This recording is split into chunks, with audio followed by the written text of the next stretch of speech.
Good morning, everyone. Thank you for joining us this morning for this week's Come Follow Me lesson with the Mormon News Report podcast.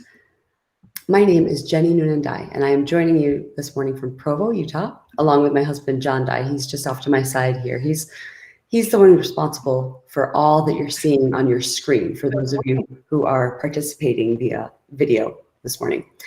As always, for those who are participating in real time here on our video stream, we'd love to hear from you, where you are, what stood out to you in your study this week, whether it's the first time or the 50th time you've read these verses, your thoughts on those, even if you didn't read the lesson at all.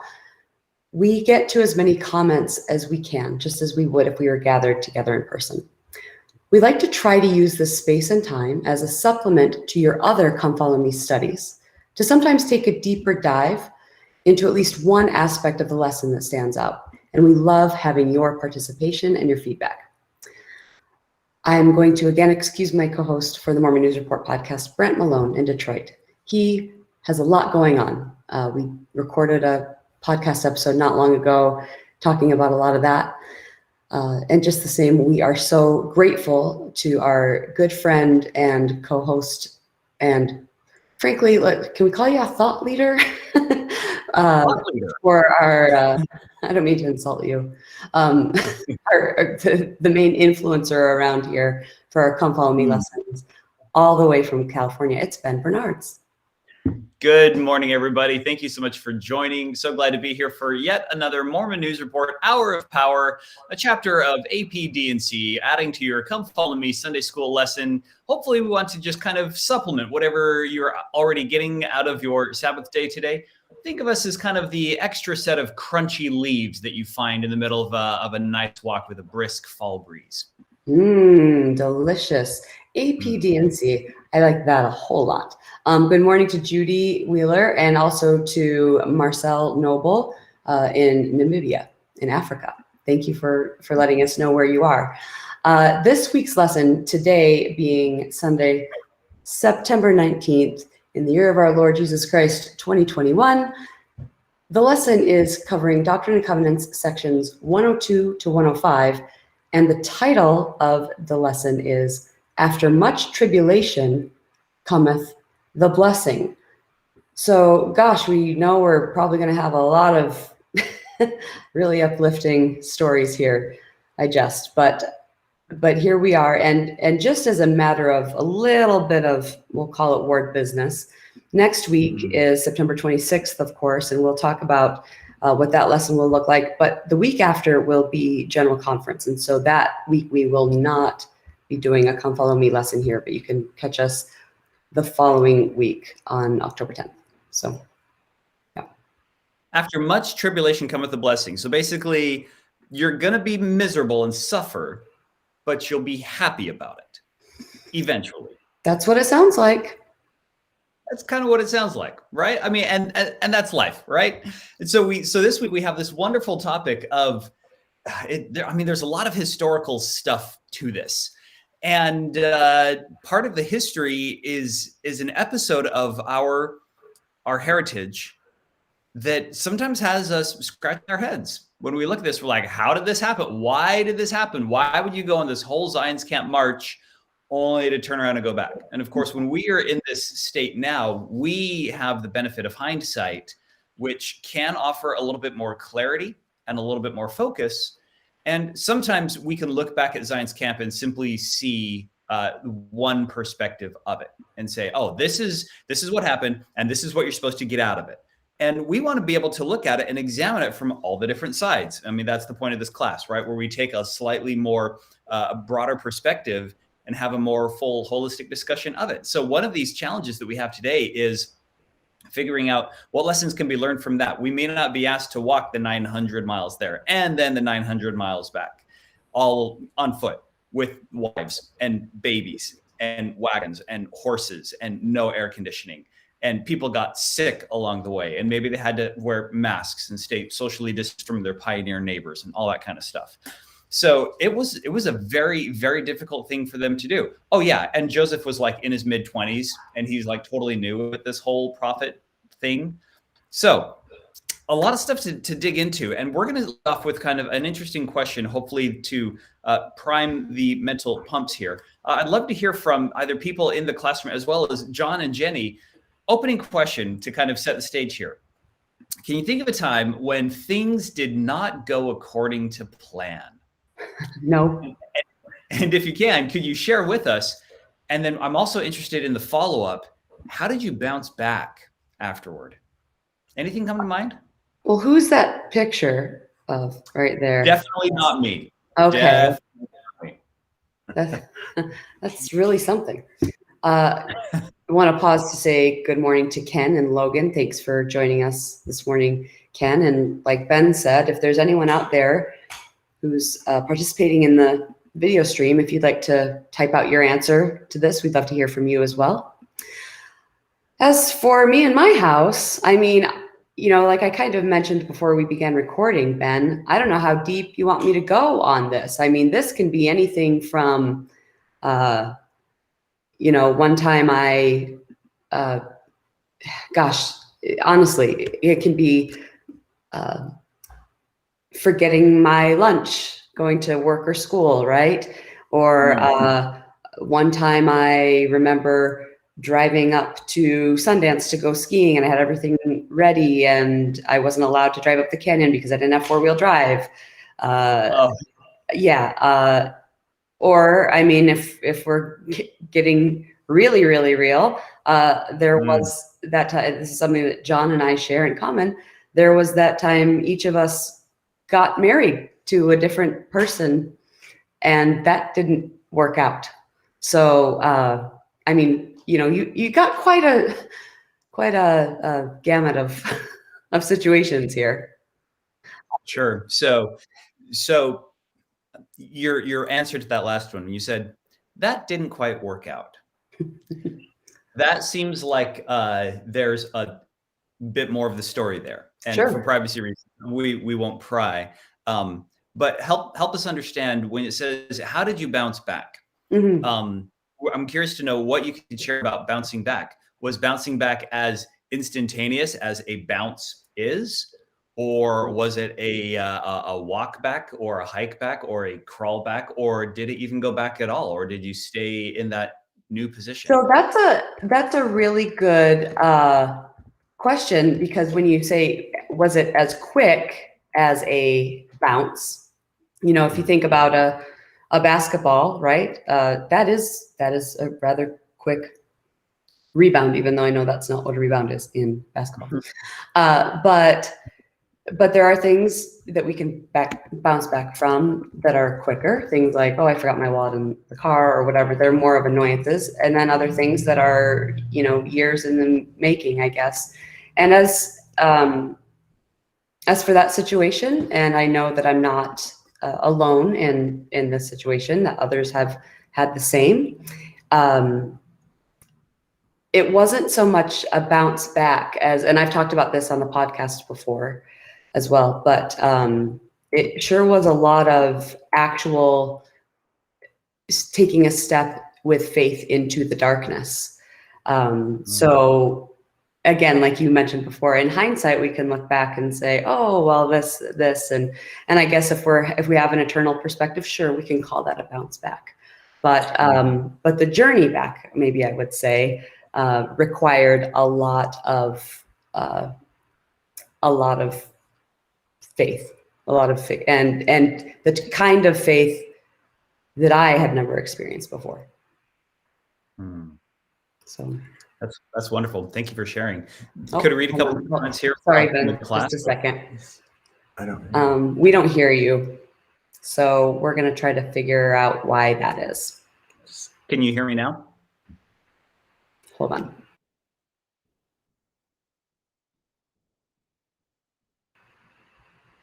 All right. Any better? Okay, so if you are in the classroom and you can hear me, say you can hear me. Thumbs up. If you can hear Ben, let us know in the comments if you can hear Ben and or if you can hear me. In the meantime, I'll address some of the comments. Judy says, we had a family reunion 2 weeks ago.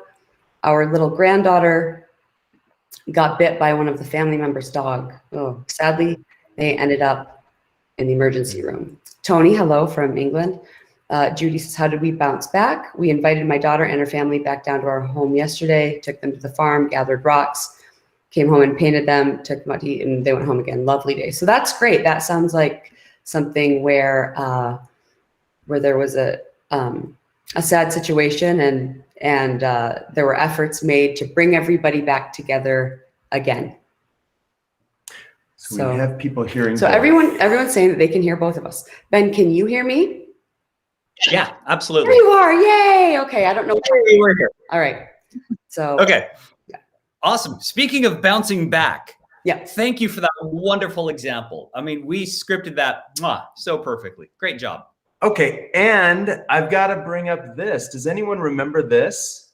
Ben, do you? It looked like a VHS cover of something that should be tickling a memory, but that's about all I know. Oh my gosh, my age is showing, you guys. This is the Bounce Back cassette tape that the church used to give out free via missionaries. Wow. Bounce Back. Oh. So look it up it's on YouTube. That's where I got this, but check this out. This was an early 80s, I think, early to mid 80s thing. What? And if you're not sure what cassette tapes are, kids, ask your parents. Ask your parents. Or me. I explained what a Walkman was to somebody, one of my kids the other day. Yeah, it's that thing from Guardians of the Galaxy, the Star-Lord. Oh, yes. Okay. Right? I mean, it's futuristic technology. It's pretty cool. So it's almost as good as the Zune that he brings out in episode 2. So when things don't go exactly according to plan, I mean, bouncing back, this is one of the challenging things that we deal with on the small scale, like with families and dogs and lunches and tiny little things. And then the large scale, the big things, like we say, people say, like Laurel said, the car accidents. Sometimes you never bounce back because you don't want to be back, right? Yeah, she says, I was in a car accident 20 years ago and I will never bounce back. I don't want to be back. Life is about progress forward. And I love that perspective. And I think, when the example, of course, that I shared, and many people share a similar situation, it isn't always about going back, but I feel like bounce back is back to a more centered place. But Laurel's right. It's not the same place, right? Yeah, absolutely. When the most recent episode that comes to my mind with our family, we'd gone on a trip over the summer. We had this tiny little narrow window of time when we were going to be able to visit, go on a trip with my family to Europe. And we were actually able to get all the way over to France and Belgium. And our first full day in France, I lost my wallet. Like speaking of bouncing, it hopped up out of my pocket when I was going out for breakfast one morning. And the best that we can figure, it fell out of my pocket and skidded right into a gutter and dropped down a drain. Were you in a cartoon? It felt like it. I was like, what the heck? And so first day in Europe, my wallet's gone. My credit cards are gone. My driver's license is gone. This was the very beginning. And we're like, okay.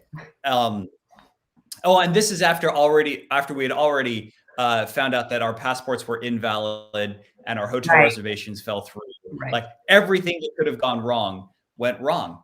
And looking back on it now, it's easy to say, oh my gosh, that trip, it was so hard. But in the middle of it, when it felt like this carefully constructed plan of a castle that I had spent years working on was crumbling like a house of cards all around me.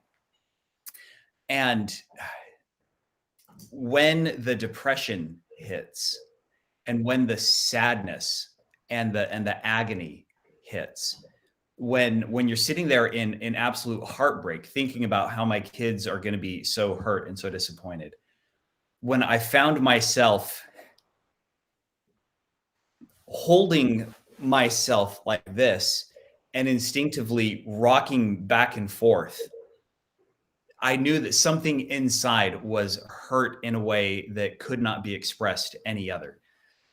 And in the middle of all of that, all credit to her, my dear sweet wife held me in her arms and offered up a prayer to God and asked for two things. Number one, some way that a miracle or things were going to be okay. And number two, But if not, help us be okay with whatever happens. And in the middle of that darkness, in the middle of that storm, I felt this tiny little ray of light land in the middle of my brain that had this tiny little voice that simply said, everything is going to be okay. And it brought a calming wash over me that was such a contrast to what I had been feeling for the hours as the tears and everything had been going down, and the sheer terror of what we were going through. That light felt almost too good to be true. Like I couldn't possibly like, no, there was no way that this could be a real thing. And instantly my brain started thinking of, well, no, that wasn't inspiration. That wasn't a Holy Ghost. That wasn't any of this. You can't hold on to that. And yet part of me was like, hold up, Ben, what do you know about faith? What do you know about how God works? Are you willing to ask for help? And if you get this tiny little whisper that is so faint that it could possibly be ignored, that simply says, it's going to be okay, are you going to trust that it is? Because it doesn't mean that our path went from A to Z and everything went perfectly fine. It meant that our path all of a sudden started to diverge. And we thought, wait a minute, no, I'm supposed to go back here. And God's saying, nope, it's going to be okay. And so all of a sudden, what we had was the expectation of something going to be really cool, turned out to be a very different reality. We then had to learn how to deal with this new reality. And at the end of the day, or the end of the trip, we actually wound up making it all the way to the end. And what we had along the way was pretty incredible. And when I asked one of my sons how he felt about things, he says, you know, Dad, things don't become a real adventure until your plans fall apart. And I thought, I think this is kind of the challenge that we see when we are dealing with life and life's plans, especially in the culture of Mormonism. We want to exude control. We want to have things go as smoothly as possible. And to that end, to minimize pain, to minimize frustration, to minimize questions and doubts, we set up a pattern of how things are supposed to be. We have it broken down by age limit. From the time you are 8 years old until you're 21, we have the entire pattern that you're supposed to follow. And if you color inside the lines of that pattern, then you're going to get the picture and everything's going to be fine. And then when something goes wrong and the crayons break and we find ourselves unable to color inside the lines, or somebody yanks the picture out of our hands and we've got a totally new picture, or we realize there's no lines in the first place and maybe we're not coloring, we're actually watercoloring, and I want to do a totally different art project, and what the heck is going on?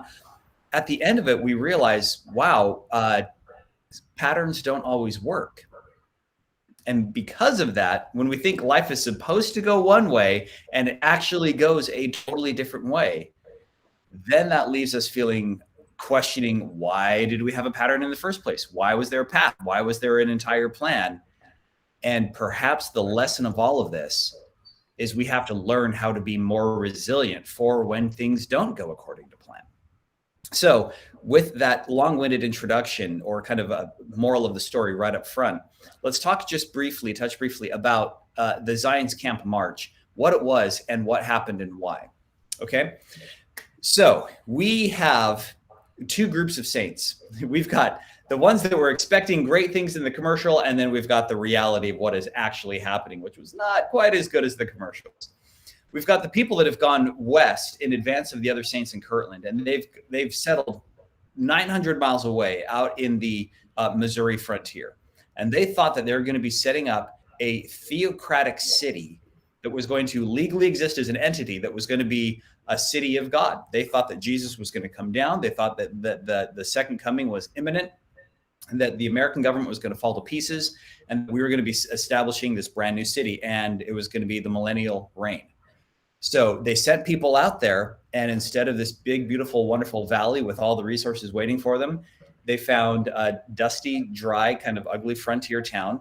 They found other settlers that were already there that were not terribly friendly with them. They found heartache and struggle. They eventually found violence and destruction. And they found being abandoned and left completely alone. And the only way to communicate back with Joseph was writing a letter, handing it to a person on a horse, and telling him to ride like heaven to get the 2 weeks back to where he was. And so because of that, they now had to figure out what was going to happen. And Joseph and everybody else back in Kirtland said, let's go. Let's pack up and let's head out there and find a way to go support them. And let's get wives and kids and guns. And we're going to march all the way out there and we're going to redeem Zion. Whatever redeem means, we're going to save them. We're going to stop everybody from stealing our property, and we're going to get out there and we're going to fix everything, and we're going to establish this Zion. And then, Jenny, what happened? Well, they didn't, not what they thought was going to happen. Can we Not say, what they thought. is that fair? Is that fair? Mm-hmm. Mm-hmm. They were called to go back.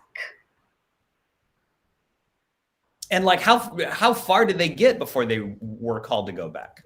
Pretty far. I think, didn't you prepare something that shows like kind of a modern, not that they weren't modern day per se. Sure.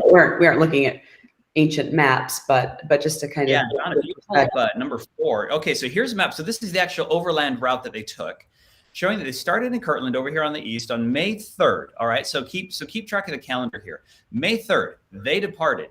You had a couple of different groups. They're both heading west, all the way through Ohio, all the way through Indiana, all the way through Illinois, make it all the way out here to the frontier by June 9. All right, so we're like talking May, first week, second week, third, fourth week of May. So fifth, so you're talking about 6 weeks. I mean, you thought that trek as a youth was bad for 2 days. Imagine you're doing that for 6 weeks and you didn't have phones and battery packs to watch movies on your iPad every night. They're out there a month and a half later. And finally, by the time they get to the far side of Missouri, June 22, so we're talking a good solid 2 months. This is 900 miles away.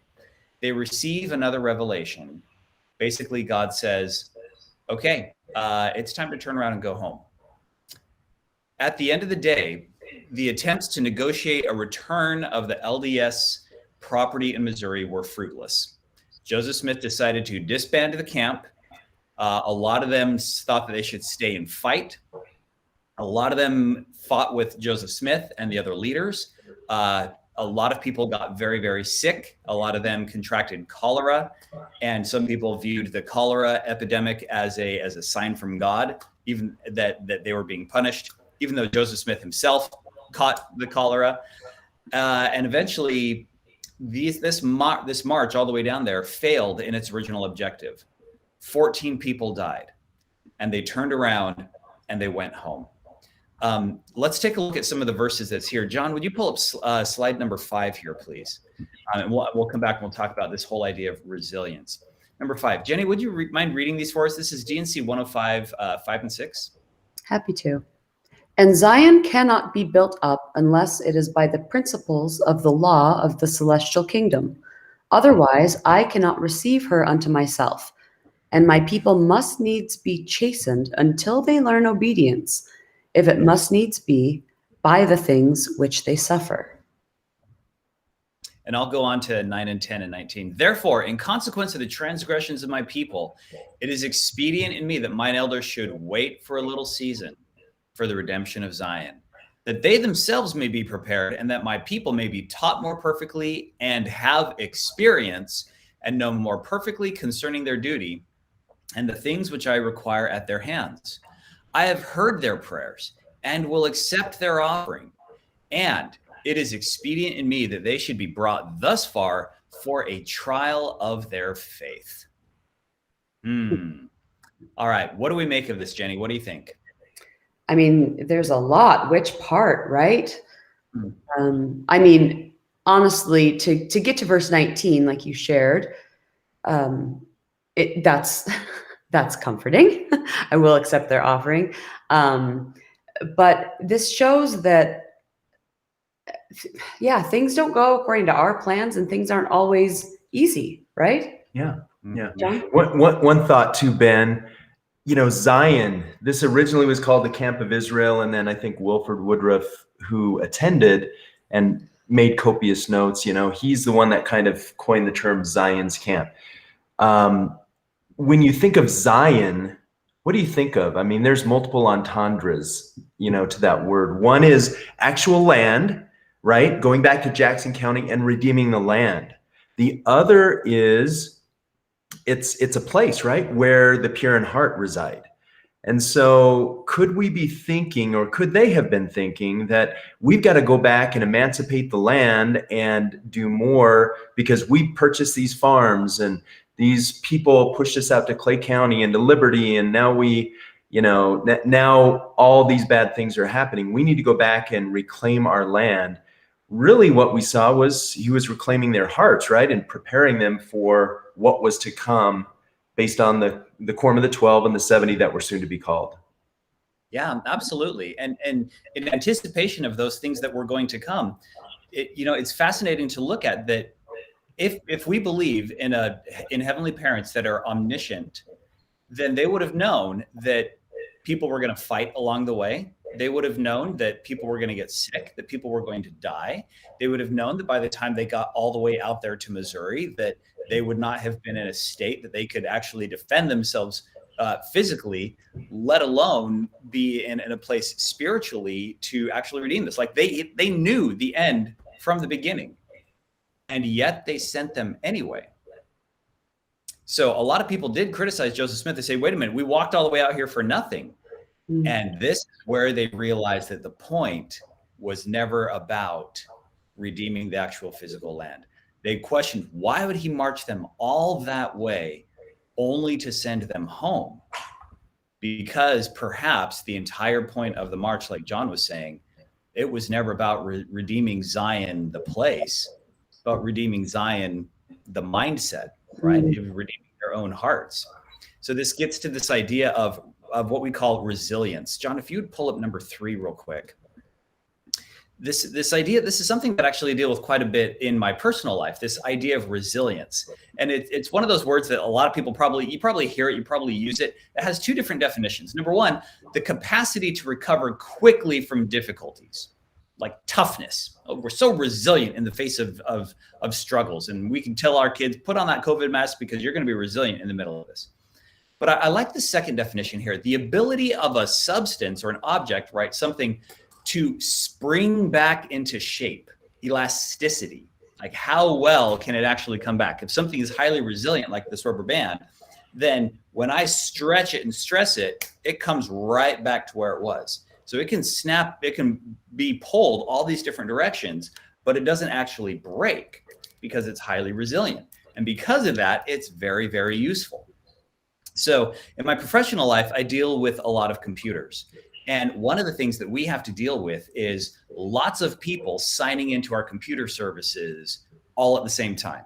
And when I say lots of people, I'm talking millions of people signing into these web services that we have online, especially the day after Christmas, or Christmas Day and the day after Christmas are our most terrifying days, because that's when everybody has all these new toys and you've got all this stuff and everybody's going to log on at the same time. And all of us nerds in the server room were like, is it going to stay up? Are they going to, and we were watching the numbers climb and things, we're like, baby, stay together. Come on, let's hold it together with duct tape and spit, and please keep all these servers up and going. You should use a rubber band. Rubber band, probably, maybe more than one this time. MacGyver would use a rubber band. We'll throw some duct tape and a paper clip on there, and yeah, it'll be perfectly fine. So one of the things that we actually deal with is what I call IT resilience. And we actually go through all of our different server rooms, and we have ways of measuring how resilient the different machines are. And we have things like a hot spare, which is like a backup copy of the hardware, and it's sitting there side by side with the primary. So in case the primary ever goes offline, it automatically fills over and the hot spare turns right on. It's like, okay, I totally got it. We do things like, if we've got server rooms, it's a good idea to have both backup copies of server rooms, where you've got a primary server room that has all the primary stuff, and then your backup copies of all the exact same stuff, but then you actually put those server rooms far apart from each other. So if you're in one site, if you're in one facility and something catastrophic happens, which we've actually seen happen, somebody drives a car into a building, there's a water break, or something actually damages the physical building, your backup was not sitting in the same place as your primary. So you have to go all these different layers to make sure that our computers are as resilient as possible. And you have to think of like what could possibly go wrong, it's going to go wrong. That's just what we have to prepare for. So what does resiliency have to do with spirituality? When we've talked about being able to bounce back or being able to snap back or being able to come back to our original shape, how do those ideas factor into what we've talked about so far with Zion's camp and our own day? What do you think? Well, yeah, I'm glad you added that, their own day. And I want to, give attention here to Ken's quick comment. They would really need to have a testimony of Joseph Smith to follow him and go all that way and then go back again. And I think when it comes to this situation that we read about, that the early saints experienced, and also our present day, to be honest, there's a lot to be said about resiliency. I mean, you've probably seen the same memes that I have, and I have also echoed it during this entire pandemic. You know what? I'm tired of being called resilient. Like, stop calling me brave. I'd like to just be able to rest. That sort of thing. When it comes to spirituality, when it comes to spiritual things, living the gospel, I think we all experience, probably many times throughout our lives,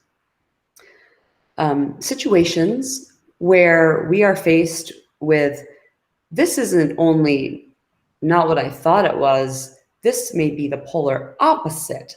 And we have a decision to make. The decision of, am I going to keep going or am I going to stop?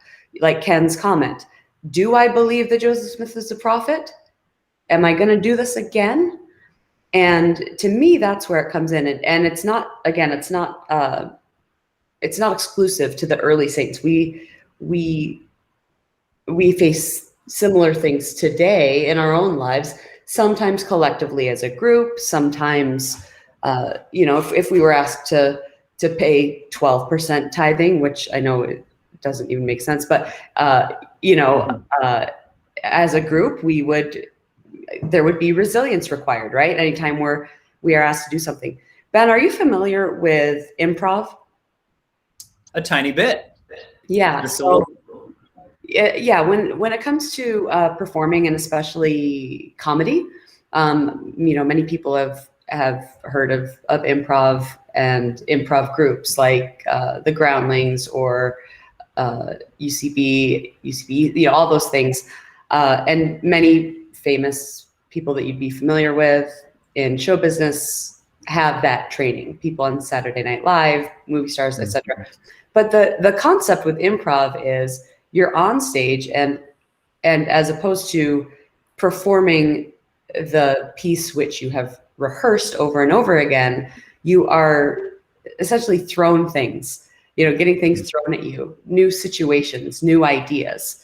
And the kind of buzzword with improv, buzzwords, I should say, are yes and I feel like this relates to this idea of resiliency because it's all about, and again, this goes with performing, with acting, making a choice. What are you going to do?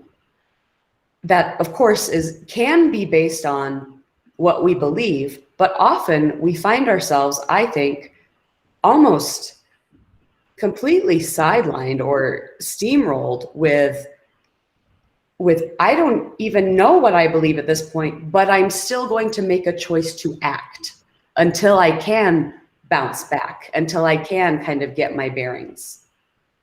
So. Absolutely. So great.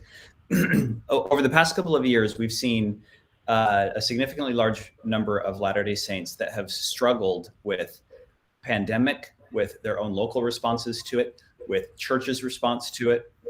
And it has been interesting to see how, I was chatting with my wife about this last night.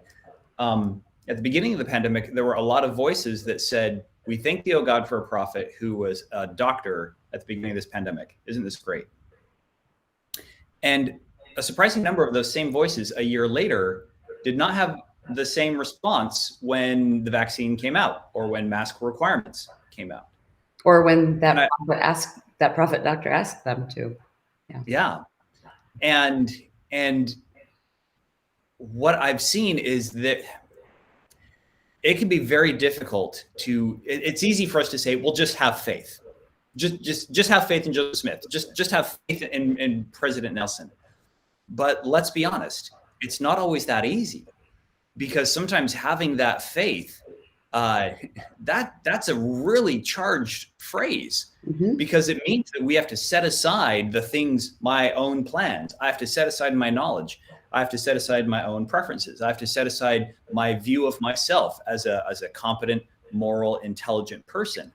I have to set aside all those things, put it on the figurative altar, and say, yes, I will do that. And let's find a way to make it work. I need to find a way for me to be at peace with it. It requires no small amount of what we would call epistemic humility, which is the recognition that we don't always know what we think we know. And we have to be humble, or hopefully we can be humble in the face of God and God's servants, and recognize that they're going to present things that do not feel correct or normal to us. And then, like you're saying, Jen, then we have the choice. When something new, when that curveball comes, something new is there. And now how do we handle it? Yeah. Thankfully, now we have examples of people that have made it through those literal to Zion, and they've come out the other end the better for it. I've always found it incredibly admirable to see the quotes of Brigham Young and Wilford Woodruff specifically, that really good journal writers that shared some thoughts. John, would you pull up number 7 for us, please? We've got this lovely quote from Brigham Young. Jen, would you mind reading? Happy to. When we arrived in Missouri, the Lord spoke to his servant Joseph and said, I have accepted your offering, and we had the privilege to return again. What? To return again? How dare you? You've walked 900 miles to say, congratulations, I will give you the privilege of walking back. Thank you. May I have another? Okay. On my return, many friends asked me what profit there was in calling men from their labor to go up to Missouri and then return without apparently accomplishing anything. Who has it benefited? Asked they. If the Lord did command it to be done, what object had he in view in doing so? I told those brethren that I was well paid with heavy interest, yea, that my measure was filled to overflowing with the knowledge that I had received by traveling with the prophet. So to continue this story of what happened at the very end, they made it back. And later on, it appears that a significant number of the brethren that later comprised the Quorum of the 12 Apostles, later the Quorum of the 70, people that become later prophets themselves, were all selected from brethren that had gone through that Zion's Camp march. Looking back, we realize now that what we thought was just a one-way journey with a fixed end was actually a sifting process, that it was a purifying process. There were some people that, for whatever reason, didn't make it. They did not make it to the end. And when they turned around and came home, a lot of them said, I'm done. I'm walking away. There was other people that stayed with the prophet, and then they sifted themselves out, and they realized there were parts of their lives that they let go of. And so there was this refining that happened. It was certainly a purifying event for the lives of many. And at the same time, I think it is always a good idea for us to speak gently of those that have sifted through. One of the dangers that we face when talking about these sorts of events, as well as COVID responses nowadays, is drifting into the old familiar pattern of us versus them, the righteous versus the wicked, the faithful versus the fearful. And it can be easy for us to say, well, we stayed with Brigham and Joseph, so we're the good folks, and all y'all who didn't, you're the bad folks. And I want to be cautious and recognize that it's never that simple. We never have the whole picture. And my job is not to judge them and say they were less than. My job is to love them. Say, you know what? Those were my brothers and sisters, just like I see people today with the rest of the response. So lest we think that they are not as good as Brother Brigham, that's not the point of this lesson. Any thoughts on Brigham's quote or anything before we go any further, Jen? Well, I couldn't agree with you more about how moving to an us versus them mentality does no one any good. and in fact is harmful. And with what we're dealing with today, and in what they were dealing with then, it behooves us all to ask, well, where are they coming from? What is their life experience? It's not the same as mine. They're not in the same situation that I'm in. And so let's start there. Yeah, absolutely. Part of the final lessons that I really love out of what Brigham said and his perspective and his worldview was this idea that he was paid in something totally different, that he became a better person for having gone through that. And, I don't know if he always had that mindset at the very beginning. I don't know if he was always that flexible with his plans, or he was able to take that improv plan and go, yes, we're going to march out there. And it looks like we now have the privilege of marching all the way back. But one of the things that I really admire about that is the ability with this epistemic humility to be spiritually resilient. And I think there's 4 key things and 4 key traits of the spiritually resilient. Let's talk about these for a few minutes. First off is the mindset, a fixed mindset versus a growth mindset.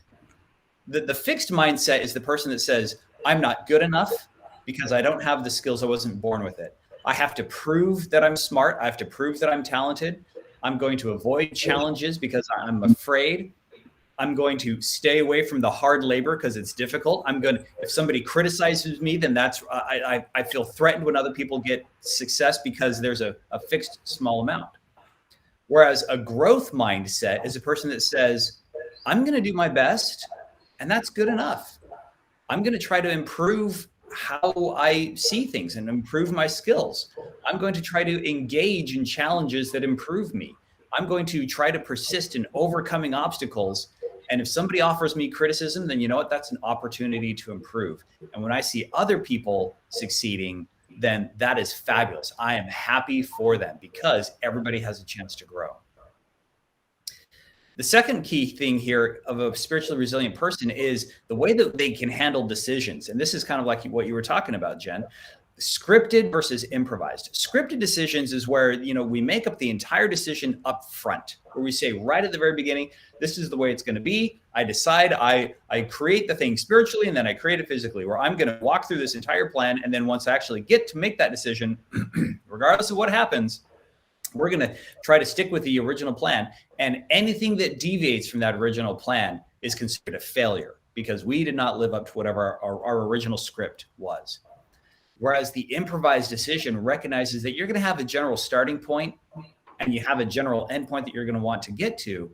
And then you're going to noodle around all along the way because you never know what's going to happen.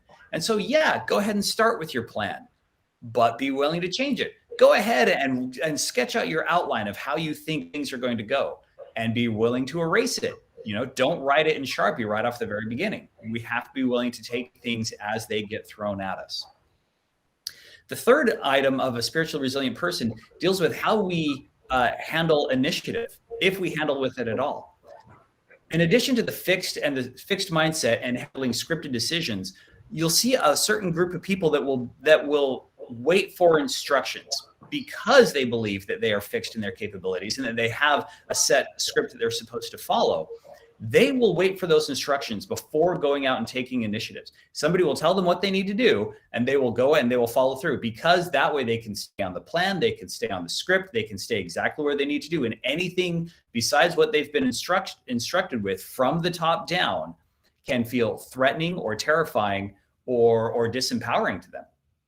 On the other hand, what if a person was counseled with laterally?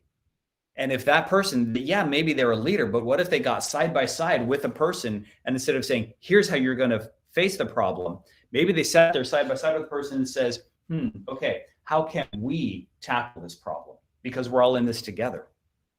And then if a person offers up, well, maybe I could do A, B, C, and then everybody else that's counseling with them say, yes, and let's do C, D, and E, because eventually we're going to get there and we'll try it and we'll see what happens.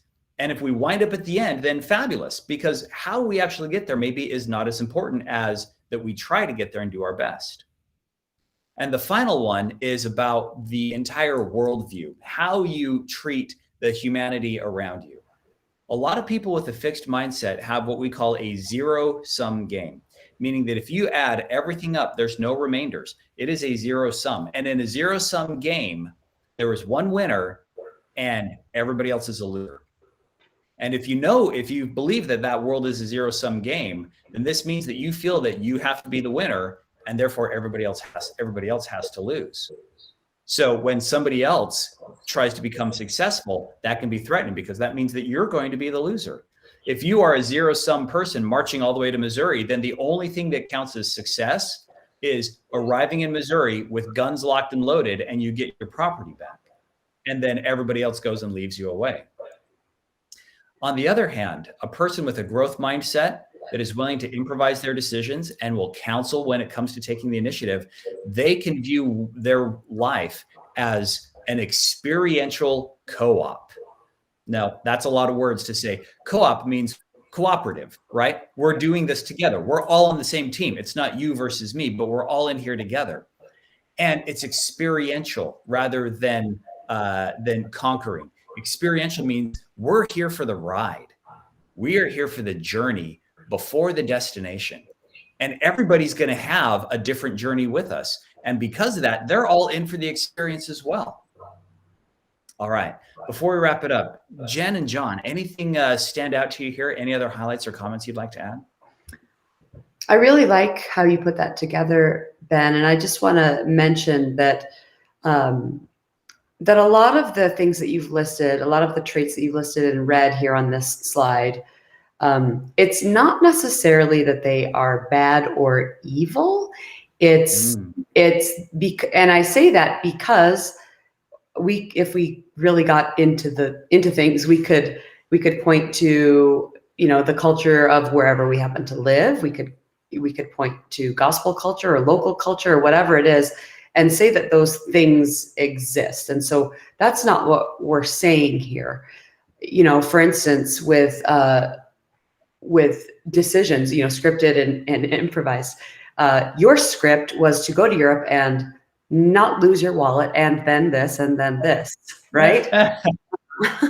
Right. And there's nothing wrong with that. I mean, making a plan is great. Also, it's when we are faced with these, I had no idea. It's when we are faced with, okay, thank you for your offering, now go back. It's when we're faced with can I say with the Jeremy Bearimy of it all? That the things don't go as we plan, that there's a bigger picture involved here. And in general, that as we've studied before, that all things will work out for our good.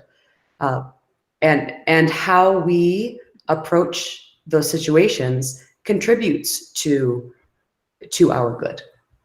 Yeah, absolutely. Yeah, I'm glad that you brought up the point that there are cultural things to consider, that there are local and regional things to consider, that everybody has it different. And one of the dangers of me, slapping together a slide like this is reducing what is a lifelong journey of discipleship into 4 bullet points. Sure. And I know that that's not your intent to insult. That's why I just wanted to make sure everyone understood. Yeah. No, it's totally fine. In fact, if I could read one of the comments over here, speaking of local culture, as an example of how it can be really difficult, from Tony. And so for those of you, if you don't know, if you haven't watched, Tony's over in the UK. We've got quite a few friends over there from the UK that join us. And we're so glad to have you here, folks. Everybody, cheers.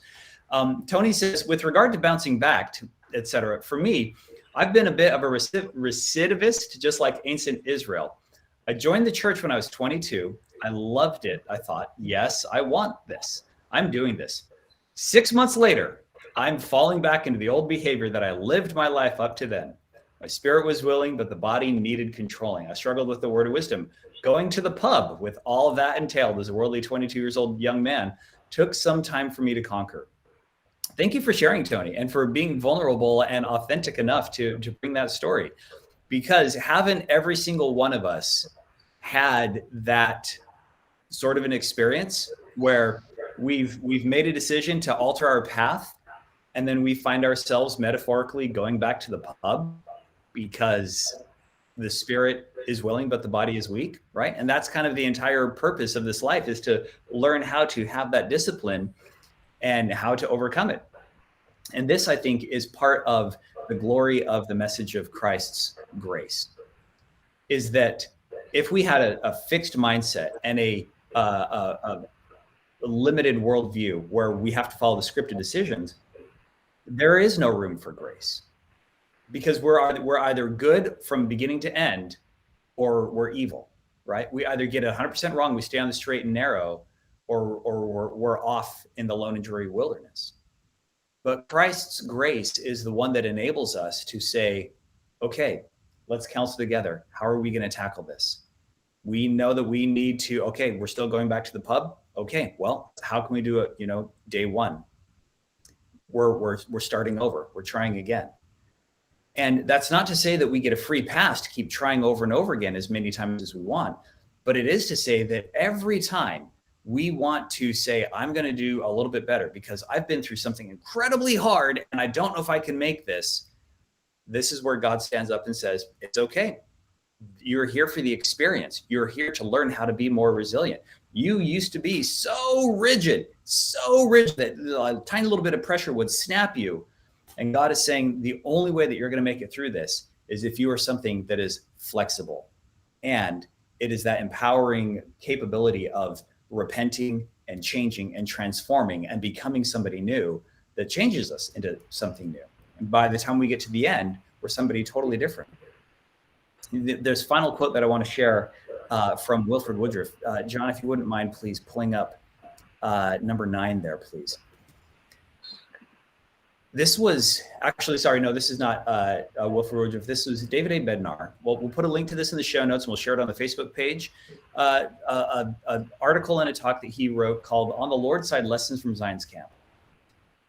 Quote, as individuals and families, we too will be tested, sifted, and prepared, as were the members of Zion's camp. The scriptures and the teachings of the brethren are replete with promises that faith in the Lord Jesus Christ, the making, honoring, and remembering of sacred covenants, and obedience to God's commandments will strengthen us to prepare for, to face, to overcome, and to learn from the trials and the tests of mortality. And I love how it says we're there to learn from the trials and the tests, not to be impervious to trials, not to get a free pass so we're never going to have them, but so when we face that trial, when we go marching off into that wilderness, and when everything goes wrong, we can then look at each other linked arm in arm with us and our Savior and say, well, this is what we've got. Okay, yes. And now what do we do? Wonderful.